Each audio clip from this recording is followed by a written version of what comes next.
باتیں کی ہیں، اور آخر میں بالخصوص آج اپنے استاد گرامی ولی کامل حضرت قاری علی محمد جلالی رحمۃ اللہ علیہ، جن کا ابھی 2 دن پہلے عرس گزرا ہے، میرے استاد گرامی ہیں، خاص طور پر ان کو بھی خراج تحسین پیش کرنا چاہتا ہوں، کیونکہ یہ ان کا فیض ہے کہ میں آپ کے سامنے بیٹھ کے بات کر رہا ہوں اور آپ سارے سن رہے ہیں، ورنہ میری عمر کا بندہ تھوڑی پرے اچ بیٹھے ہوئے تو بولے جگہ چپ کر تو کون ہے، ایسے ہی ہوتا ہے نا، سارے سفید داڑھیوں والے بیٹھے ہوں، 40 سال کی عمر سے سارے اوپر ہوں، میرے جیسا بچہ اس میں ایک بول دے، کوئی بات کرے تو آپ کہنا پتر تو چپ کر جا، کوئی وڈیرا بول دے تو نہ بول، اور یہ واقعی ہمارا دین بھی سکھاتا ہے۔ حضرت عبداللہ ابن عمر رضی اللہ تعالیٰ عنہ فرماتے ہیں کہ ایک دن صحابہ سے نبی پاک علیہ السلام نے ایک سوال کیا، اور اس سوال کا جواب تھا کھجور، یعنی جس طرح ہم پہیلی بجاتے ہیں نا، اس طرح حضور نے کوئی سوال کیا اور جواب کھجور تھا، تو کہتے ہیں مجھے جواب آتا تھا، لیکن میں بچہ تھا تو میں نے اپنے دائیں دیکھا بائیں دیکھا، مجھے ہر طرف بزرگ صحابہ نظر آئے، کسی کی 40 سال سے اوپر عمر ہے، کسی کی سفید داڑھی ہے، تو میں نے ادھر بھی دیکھا تو میں نے اپنے آپ سے کہا عبداللہ تیرا ادھر بولنا بنتا نہیں، یہاں بڑے بڑے بیٹھے ہیں۔ تو یہ صحابہ نے ہمیں بتایا کہ یہ انداز ہے ادب کرنے کا کہ تجھے جواب آتا بھی ہے، سرکار نے پہلی بجائی ہے تجھے جواب آتا ہے، لیکن تو نے خاموش رہنا ہے، کیوں؟ تیری عمر تھوڑی ہے، یہ سارے بڑے ہیں، ان میں سے کوئی بولے گا، بڑوں کے ہوتے بولنے کا، بچے کے بولنے کا کوئی حق نہیں بنتا، اس کا کام ہے ان کی عزت کرے، انہیں بولنے کا موقع دے۔ تو بات کر رہا تھا کہ یہ میں جو آپ کے سامنے تقریر کر رہا ہوں، آپ سارے سفید داڑھیوں والے اتنی محبت کے ساتھ تقریر سنتے ہیں، آپ محبت کرتے ہیں، یہ سارے کا سارا فیض میرے استاد گرامی کا ہے، ورنہ اس عمر کے بچے کو لوگ کہتے ہیں چپ کر جا سیٹی ہو جا، تیری کیڑی گال سننی، چل تو سیٹی ہو جا۔ اور میں ایک اور آپ کو مزے کی بات بتاؤں، آپ کو اور زیادہ لطف آئے گا کہ آپ جو ہے وہ خوش ہوں گے کہ اتنے عظیم استاذ کے پاس میں نے پڑھا ہے۔ میں منڈی بہاولدین کے اندر ایک گاؤں ہے فتوواڑہ، وہاں پر میں اپنے ایک دوست کے ساتھ گیا، تو جس دوست کے ساتھ گیا وہ بھی حافظ قرآن تھا، تو جب میں وہاں گیا تو اس نے کہا وہ میں آپ کو جہاں میں نے پڑھا ہے اس مدرسے میں لے کر چلتا ہوں، ہم اسی اختیار کریں۔ تو جس مدرسے میں میرے دوست نے حفظ کیا ہوا تھا وہاں وہ مجھے لے کر گیا۔ تو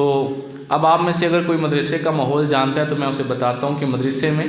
مثال کے طور پر یہ ایک سائڈ ہے، یہاں پر بیٹھ کے قاری صاحب پڑھا رہے ہیں نا، تو سردیوں کے موسم میں وہاں نیچے ایک تلائی رکھتے ہیں، پھر ایک کمبل رکھتے ہیں، اور پھر اس کے اوپر جو ہے وہ مصلی بچھاتے ہیں، تو اس کے اوپر بیٹھ کر وہ قاری صاحب پڑھاتے ہیں، یعنی نماز کے لیے نہیں تلائی اور کمبل رکھا جاتا، صرف پڑھانے کے لیے۔ تو وہاں پر بیٹھ کر ہر مدرسے کا استاد اسی طرح سے پڑھاتا ہے، اور میں وہاں جب اپنے دوست کے ساتھ گیا تو وہاں پر ان کے استاد جو تھے وہ تشریف فرما تھے۔ میرا خیال ہے آپ میں سے اس وقت جتنا بھی کوئی سب سے بوڑھا بابا ہے اس سے بھی وہ بوڑھے ہوں گے، وہ 5-6 سال اس سے بھی وہ زیادہ ہی ہوں گے، اتنے بوڑھے تھے۔ تو وہاں بیٹھے ہوئے تھے، سفید ان کی داڑھی تھی، ایک بھی بال کالا نہیں تھا۔ تو میں جا کر بیٹھا، سلام وغیرہ لیا، انہوں نے میرا نام پوچھا، میں نے نام عرض کیا، تو پھر وہ مجھے پوچھنے لگے کہ آپ نے کہاں پڑھا ہے؟ تو میں نے کہا کہ میں نے قاری علی محمد جلالی شہید رحمۃ اللہ علیہ کے پاس پڑھا ہے۔ خدا کی قسم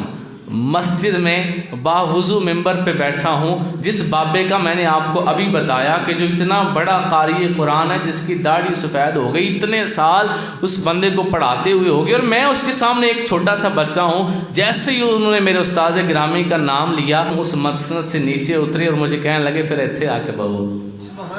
یہ میرے استاد کا لیول ہے کہ جب اتنے بڑے قاری نے میرے استاد صاحب کا نام سنا تو مجھے فرمانے لگے پھر پتر جی انہوں نے شگرد نے اتھے آ کے بیٹھ۔ میں نے بڑا کہا نہیں آپ تو ان سے بھی زیادہ عمر کے مجھے لگ رہے ہیں، میں نہیں بیٹھ سکتا، لیکن انہوں نے کہا میں ناراض ہو جانا جی اتھے نہیں بیٹھنا تے۔ انہوں نے مجھے وہاں بٹھایا جہاں وہ خود بیٹھے تھے اور خود نیچے ہو کے بیٹھے۔ یہ اس میں میرا کوئی کمال نہیں، اس میں میری کوئی عزت نہیں، یہ سارے کا سارا فیض میرے استاد گرامی قاری علی محمد جلالی رحمۃ اللہ علیہ کا ہے۔ ابھی ہم جب جمعہ پڑھتے ہیں اس کے بعد خاص طور پر ان کے لیے اصالہ ثواب بھی کریں گے۔ تو یہ سارا بتانے کا مقصد یہ تھا کہ میں اتنے عرصے سے آپ کے پاس جمعہ پڑھا رہا ہوں، تو یہ سارے کا سارا ان کا فیض ہے۔ اگر میں ان کا شاگرد نہ ہوتا تو شاید میں اتنے اچھے انداز میں سارا یہ دین کی تبلیغ نہ کر سکتا۔ انہوں نے ہمیں دین کی محبت عطا کی اور حق بولنے کی جرأت عطا کی۔ آج کل مولوی سچ نہیں بول دے، سچ کا مطلب یہ نہیں کہ عام معاملات میں ممبر پر بیٹھ کر مولوی سچ نہیں بول دے۔ ملک دے وچ پاویں جنہ مرضی نقصان ہو جائے انہاں نہیں ٹس تو مس نہیں ہونا۔ بھائی حکومت غلط بھی کر دی ہے، بندیاں نوں مار دی ہے، پی اسلام دا ساتھ دینا چاہیے، حق دا ساتھ دینا چاہیے۔ وہ بیٹھیں گے جناب جھوٹ نہ بولو، یہ نہ کرو وہ نہ کرو، بھائی اچھی بات ہے، تھر تسی بھی نہ جھوٹ بولو، تسی حق نہ چھپاؤ۔ نبی پاک فرماتے ہیں جس نے جان بوجھ کر حق چھپایا وہ گنگا شیطان ہے۔